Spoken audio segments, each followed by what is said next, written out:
What is going on, brothers and sisters? Eric Rosen here, your internal strength coach, here to show you how to overcome your greatest challenges so you can shine your brightest light. I'm offering coaching services as well as the personal training. If any of these pique your interest, send me an email, ericrosencoaches@gmail.com. So today I wanted to talk about what to do when you eat bad food.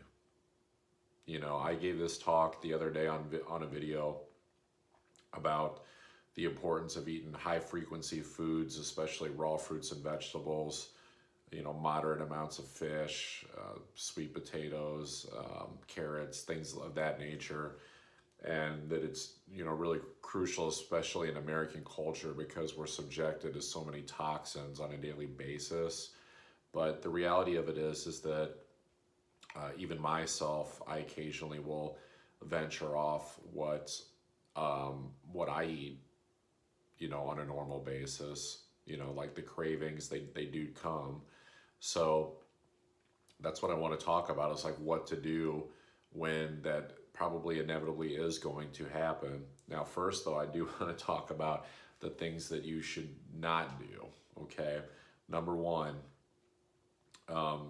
you know, the once a week cheat meal thing, even sometimes twice a week, is something that's highly touted, kind of along the lines of like an 80-20 rule or more, where, a person, especially someone that's into fitness and is pretty fit, eats food that, a small percentage of the time is like a refeed. It's a high calorie meal. It's not very nutrient dense, but it's very satisfying. My recommendation would be to not intentionally make it a cheat meal, to make it a whole meal. That if you're going to, if you're someone who's committed in terms of not just from the physical aspect of it, where you you want to stay eating the high vibe food as much as you can, but occasionally, like maybe you'll reach for something because you have that inclination to. You don't have to be like, oh, I'm gonna make it a whole meal. I'm gonna go eat, Chick-fil-A or something. I mean, it can just be something else. For example, I'm doing this detox diet right now.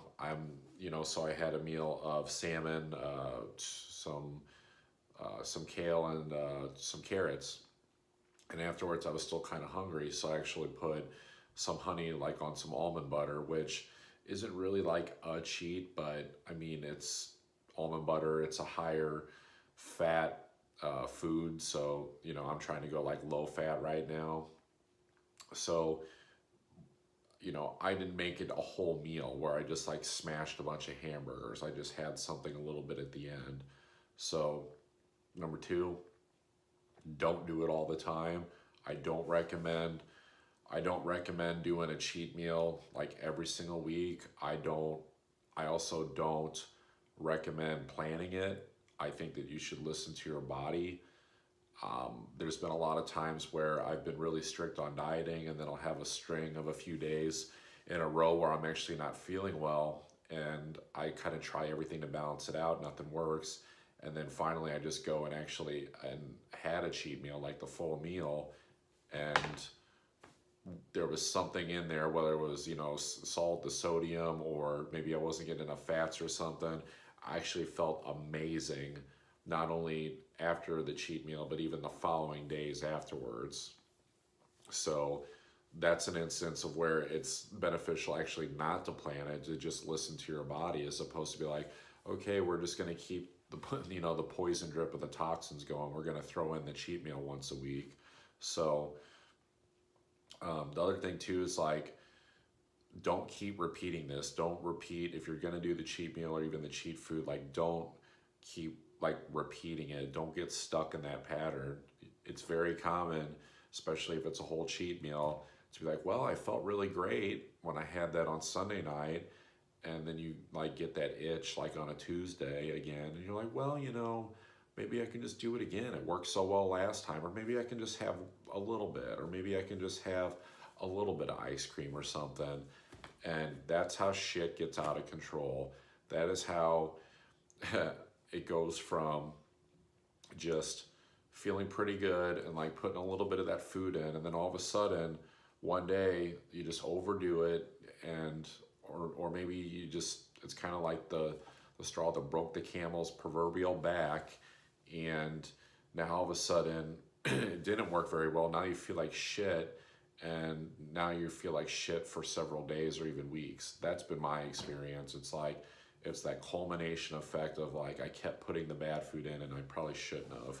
So also go as fresh as you can.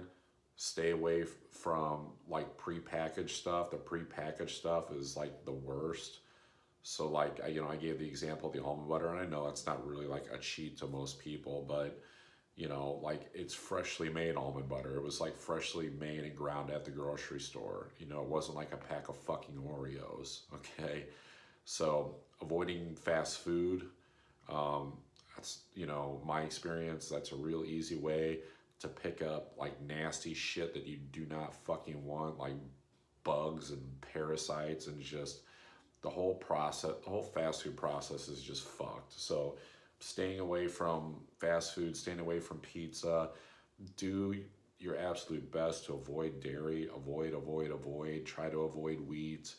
Um, it's not a, try to avoid gluten, but, and soy, but like the gluten and soy, a lot of times that's going to just happen. That's probably going to happen, especially if it's a cheat meal, if you choose to do that. But I would definitely, like, if you're gonna get a burger, get it without the fucking cheese, or don't eat the whole pizza or something.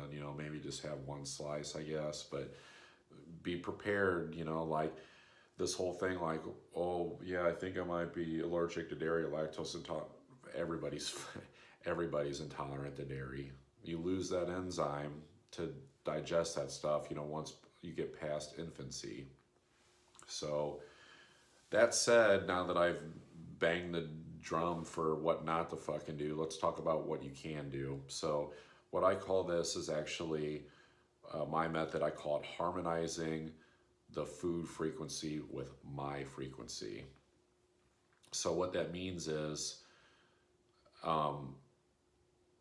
say I'm in like a very like low vibe state, and then I eat low vibe food. So now it's just kind of like a culmination effect of I was already low vibe, and then I ate low vibe food, and now I'm probably even lower vibe.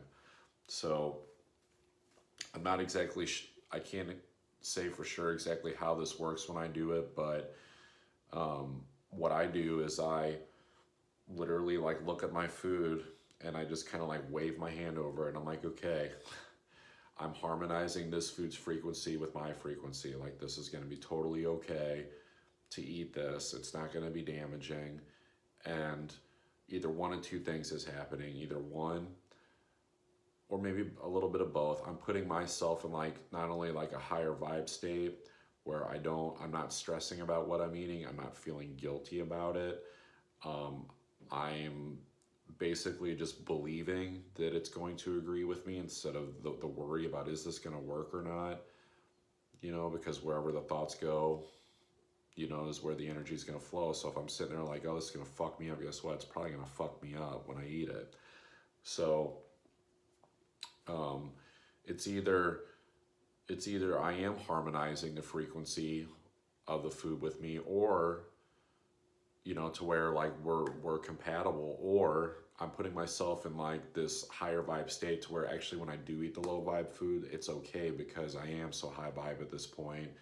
I can actually take on this lower vibe food without it like having a big impact on me, where maybe you start to get like the mucus or the bile like built up in the sinuses, or you feel sluggish maybe after it, or especially the next day. And so that, I'm not sure which one of those it is. I always thought it was, that I was like a magician, like making my food like this, the same vibe as me. But it could be just that I'm just gonna put myself in a super high vibe state, and then the food's just agreeing with me. So I'm not saying you have to do all that, but what I will tell you is don't stress, don't feel guilty about it. If you're stressed out, if you're doing emotional eating, stressful eating, if it's guilt eating, closet eating of any kind, like that's not that's not a happy mindset to have when you are going to have the bad food. So you need to really just be in a place of like peace with what it is that you're about to do, because you need to realize that ultimately you still do have this choice. You have control over whether you eat that food or not. If you're doing it out of guilt and stress and worry, it's almost like you're kind of making yourself a prisoner to your own food that you're eating. So that is not going to go over well, because you're going to have like the physical effects in your body of like what it feels like to be a prisoner, where it's some sort of illness, deprivation, what have you. So um, also, I want to say staying hydrated. Like if you're gonna like eat something, that's maybe not the best thing for you, just make sure you're pushing the hydration to get the toxins out. I don't remember the exact thing that happened for me when I did this, what's called a quantum hypnosis session. Maybe I'll talk about that sometime, but basically it was just it was hypnosis, and it wasn't like the you're getting very sleepy hypnosis. It's more like getting you into a relaxed state and allowing things from kind of your subconscious, I guess, to kind of connect with the spiritual world is how I would probably describe it. But I'm a very, very, very disciplined eater, very, very strict. And so like even like you see like almond butter, to me that's like veering off the tracks. Most people are like, what? Like I'll have fucking a scoop of peanut butter here and there, and like that's not a huge deal. That's not a cheat. But one of the things that came up in that hypnosis for me was actually this image of eating more dessert.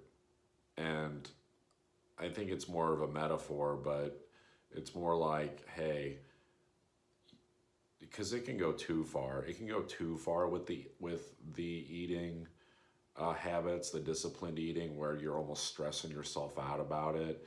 And so you may not have the stress of the food, but now you've got the psychological stress of always trying to plan your meals, being like, no, I can't eat that, freaking out, if you don't have healthy food accessible and you're getting hungry.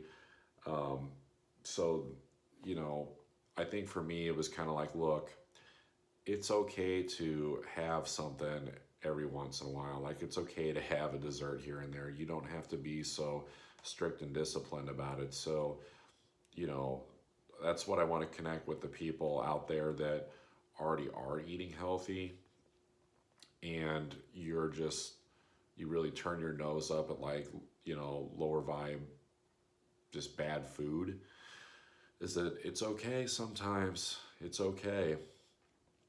That said, I will say to the people out there though that are still need to lose weight, you're in the process of losing weight, or you've been eating a standard shitty American diet, a sad diet, standard American diet for several years, that the more strict that you can stay, the better, because you're trying to undo years and years worth of like the toxin buildup and like that frequency of those bad foods that are like stuck in some of your, organs, especially like your liver. And not to beat yourselves up if you do have the cheat food, but still, I still think that staying strict for the people that really need to, because you need to get over the hump first. You need to put in the work. You need to get over the hump.